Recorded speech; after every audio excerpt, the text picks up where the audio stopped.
As winemakers and viticulturists, it's very important for us to work in tune with nature when we're actually making great wines. So as part of our commitment to biodiversity, we're trying to do our best to conserve the Cape Dwarf Chameleon. We were particularly concerned, with Chameleon being our brand, that we would have chameleons in vineyards where we may want to be harvesting, and wanted to make sure that we were doing the right thing.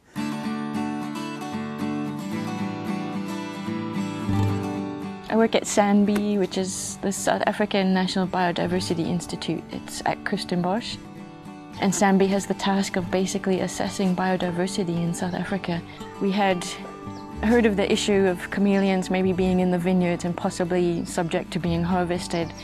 And it was almost a bit of an annoying reoccurrence that kept popping up in the media. So we wanted to just come out and sort of lay rest to the issue by actually having a look in the vineyards and in the surrounding areas.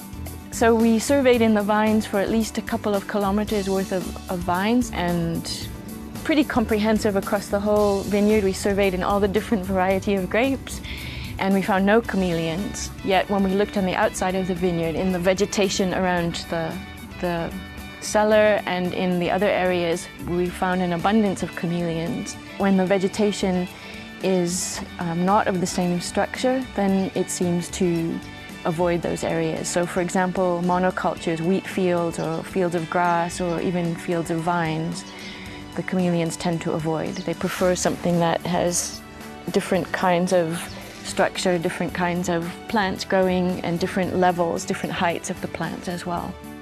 But we have to realize that agriculture is going to impact biodiversity, and there may be some very simple and effective ways of combining the two so that we don't lose biodiversity, but that we can still continue with agriculture, which includes wine farming, really.